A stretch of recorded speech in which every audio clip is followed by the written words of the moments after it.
Hey, Dee Dee, you coming in to say hi? Oh, the girls were way out there this morning. It's the first not 100+ degree day. There's still a lot of humidity in the air, obviously, as you can tell by the cloud cover and the moisture. And the girls are all wet. Yeah? How you doing, sweet girl? Tonka, don't be a dork. Here comes Penny.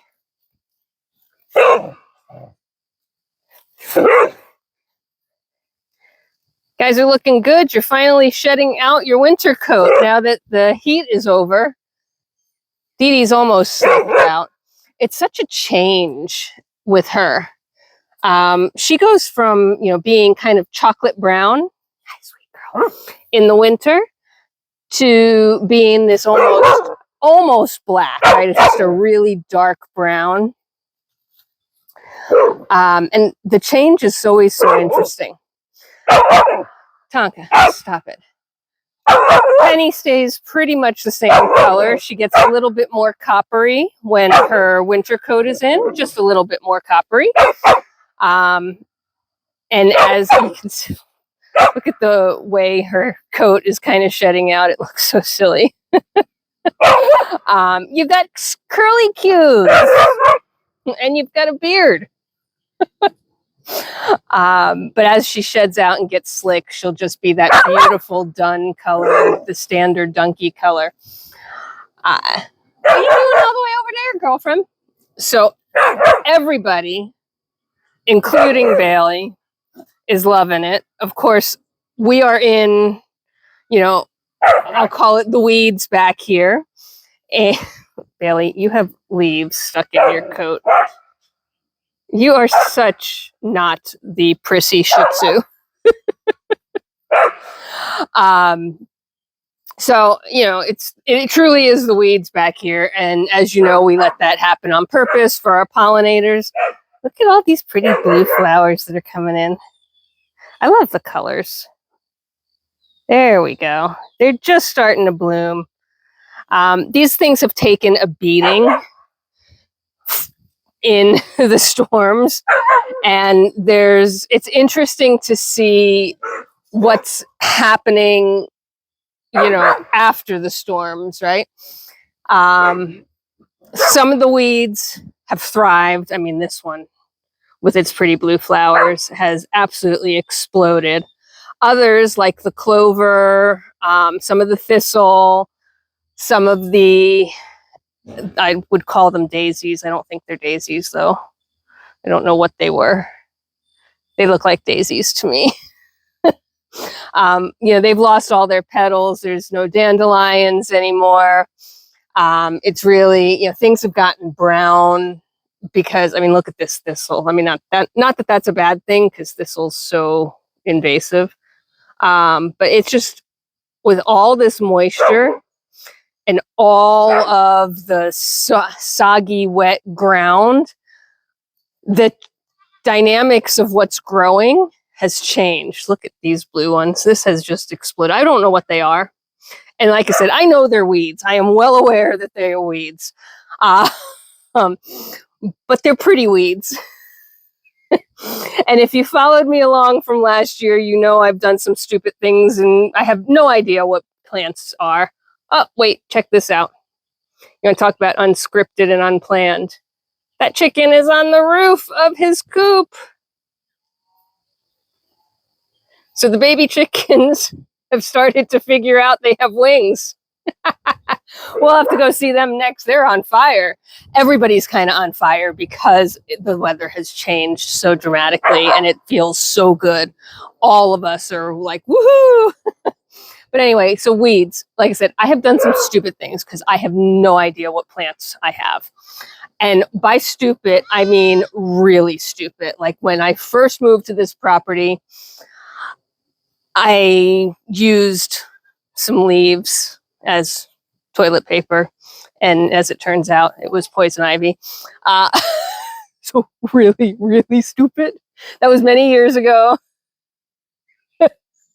Never have made that mistake again. That's a lesson you only need to learn once. Trust me on that. Um, I've also learned, a little bit about some of the medicinal properties of some of the weeds that we have, and, like the natural remedies for poison ivy. Last year, though, I did some ridiculous stuff again, and I went traipsing into the high weeds back here and discovered that there was a plant in there, and I can't even remember what the name of it is now, but the videos are up from last year. And it's in the family of like a poison sumac or a poison oak, but it's really pretty. And I was like, oh, look at all this pretty, and I'm touching it and feeling it. And as it turns out, not many people are allergic to it, but I am. So yet another couple of weeks with a wonderful rash, thankfully only on my arms that time. So I don't know my plants. I'm not good at plants. So like I said, I know these are all weeds, but I absolutely love them. And we enjoy letting what we can on the farm go wild while we can, right? So the pastures do get mowed, of course, but right now they have not been mowed. We let the grass kind of go, long, reseed itself, really get healthy. There are, of course, other plants and some random, just out in the blue, random lace something, I think is what those are called. Weeds that have, that's just a random stalk in the middle of the buck pasture. All right, so we do let things go natural where we can and how we can, especially during this time of the year. Now, at the end of fall, we'll come through with sort of a brush hog or a bushwhacker and take it all down, right? But while we're in the height of the summer, and these areas are not in use by anything other than me, we let them go. And we do that very purposefully at that time of the year. It's great for the birds. It's great for the pollinators. It's great for the butterflies, the hummingbirds, all the things, right? And we do that here. We do that in the baby goat pasture that's now not in use until next spring.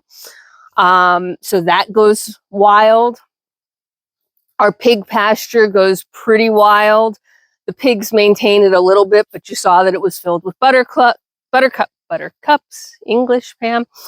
And it will refill again with other things throughout the season.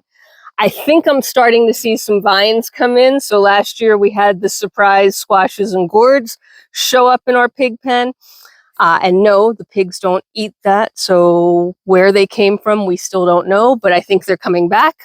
So that was fun. We'll see if that comes back. I had a blast with that. We got enough of them where I could put a pumpkin or a gourd on almost every fence post. And it was just in time for Halloween, and it was awesome.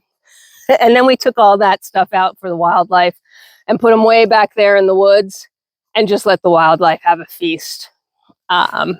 So, that is what the farm looks like now after some soaking rains.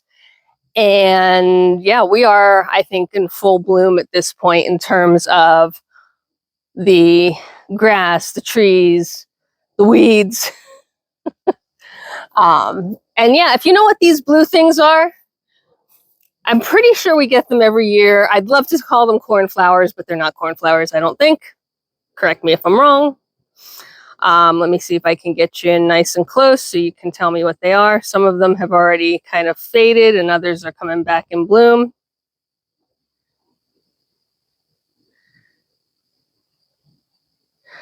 But even when they're all faded and folded open, they're pretty.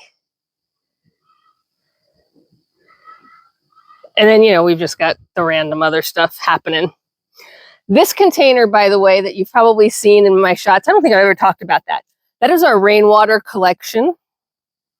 We use that for outdoor non-potable water, right? So although technically it was, a potable water container, because it's rainwater and it's collected, we don't necessarily use it to drink. You could drink it in an emergency, but we use it more for, necessary water. We installed it originally because when we first moved to the farm, the well ran dry. And we had a few days of panic there. All is well, never had a problem again. We drilled a new well. That's a story for another day. But yeah, we installed this system to collect water. Of course, there's a spout at the bottom. And it's really nice to have so much backup water that if ever we were in a situation where, our generator didn't work, our power didn't work, we couldn't get water out of the well, we have water. And of course, again, the container itself was potable water to start. We're collecting rainwater in it, so I wouldn't necessarily be a super fan of drinking it out of that, but it can be. And certainly, we could use purifying tablets or whatever if that were the case, if we got to the point that that was what we needed. So for watering plants, which we don't necessarily do because we really don't focus on plants here, other than the wild stuff, but for watering plants, this would be what I would use. I would not use our well water, our potable water. I would use recycled rainwater. And right now it's really full. So anyway, that's what's going on here. I wish I could show you some critters, but they're kind of all focused on enjoying the day without us. So what do you think, Bailey? You are sopping wet. Look at you. You're a mess. Well, clearly now I'm going to have work to do with you. I have to dry you off. I'm going to have to brush you out, but you're loving it. All right. Until next time, there's work to be done. Bye for now.